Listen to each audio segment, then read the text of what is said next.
Broadway, listen to the Broadway beat. Broadway makes you want to move your feet.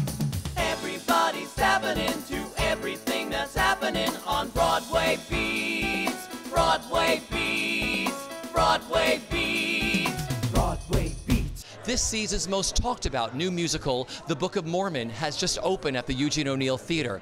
It features book, music, and lyrics by the creators of South Park, Trey Parker and Matt Stone, and Avenue Q's Robert Lopez. It features choreography by Casey Nicholaw and is co-directed by Trey Parker and Casey Nicholaw. We're here to celebrate on opening night with the company. Broadway debut, opening night. How do you guys feel? Oh, you know, another debut. No, it's so much more fun than a movie premiere, isn't it? It is more fun than a movie premiere. It's because you have this whole cast that like you lived with every day, and they're doing it every day. And with a movie premiere, it's like you see that person that you worked with a year and a half ago for a day, and you're like, oh yeah, you played that part. There's just a more, I don't know, there's kind of more of a family feeling to Broadway. And the movie runs and you're like, you know exactly what's going to come, but tonight it was like, there's a few surprises. It was nice. Yeah. I think that, you know, it's a show about faith. It's a show about a guy that loses his faith, his naive, childish faith, and and through the story regains it in a stronger, more mature way. And in the end, he's really lifted up into heaven. And that's sort of what the experience for the audience is. That's the audience experience that we're trying for too. Co-directing with Trey was great, and you know, at first I thought, oh, co-directing, what's that going to be like? You know, I didn't know, and we both got together like the day before, and I said, okay, what is this going to be like? And we both said, this is what we'll do. We'll just work together, and it's been great, you know. And it was kind of been easy because both of us have 2 jobs each. You know, that I'm director, choreographer, and he's director, writer. So we both have the parts. We come together in the middle with the directing, you know. So I'm doing the hands-on staging stuff, he's doing the writing stuff, and then we come together for him to talk to the actors and me to do the physical stuff and me to talk to the actors and him say, what about if they did this as a dance step? And it's been really collaborative in that way, and it's been fantastic. I mean, I would do it again in a heartbeat. Oh my God, when Casey came into the mix, the energy for the show just jumped.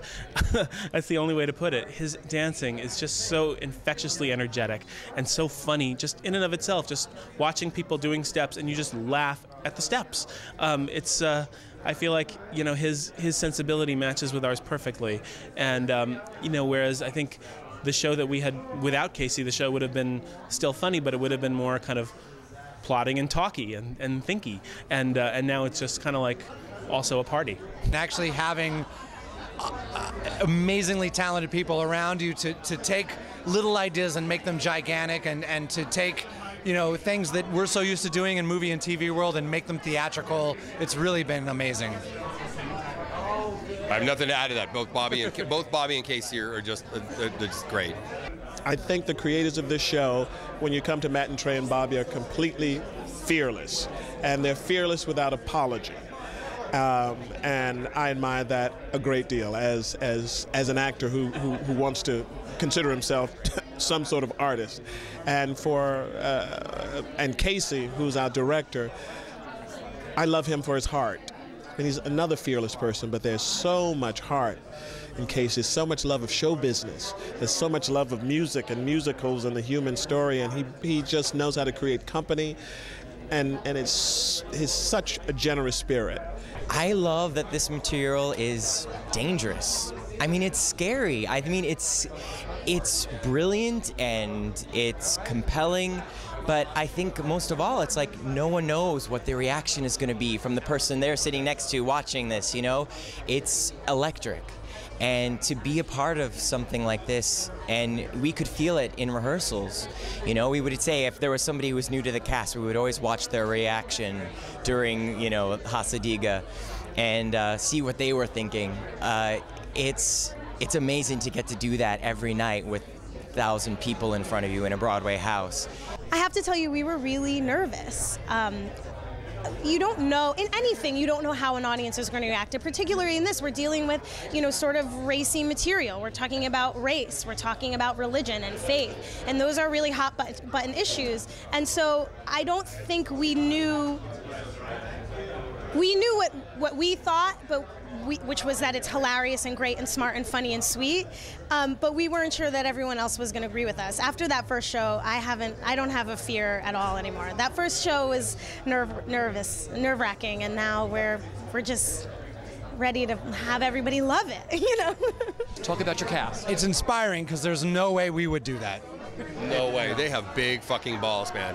They really do. Like, when those Africans get up and they sing "Fuck You God" that first time, it's like we're at the back of the house going like, "Oh shit, man! I'm glad I don't have to get up." Say it. Yeah.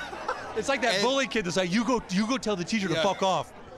And they do it, and they do it with like relish, and they do it like right, and they make it work, and they've got big balls, and they're amazing from top to bottom. I love that this show is obviously it's the brand of humor that Bobby Lopez and Trey Parker and Matt Stone sort of have established. It's a hilarious, very irreverent comedy, but they also have managed to work in a very sweet story, which I'm very proud of, and I think they're very proud of, and I just love the fact that people come expecting to be sort of shocked and amused, and hopefully they also leave very moved by the story. I think it's got a lot of heart. Well, I play Elder Cunningham, who's a little bit of a social misfit, for lack of a better word. He doesn't quite belong in the Mormon kind of missionary bracket, and he tends to exaggerate things a lot. And my favorite thing about the musical is just how pro-faith the final message actually is, and how people go along for this hysterical ride, but at the same time seem to be moved by some of the content as well. And it's amazing to watch audiences get choked up. I never thought that would happen. Walking by the theater, you walk up the street, Eugene O'Neill, you see your names up there, Broadway House, Eugene O'Neill. What goes through your mind? I want to throw up. So we were out like, well, a couple months ago when we were still in rehearsals, and I had been here for a couple weeks, and Trey just got to town. It was like, we were on 42nd Street. He's like, let's go to lunch. Well, let's walk uptown a little bit. And it was like, remember we went and saw the marquee? And it was like, oh, we got to get to work. Like, this is actually real. This is going to happen.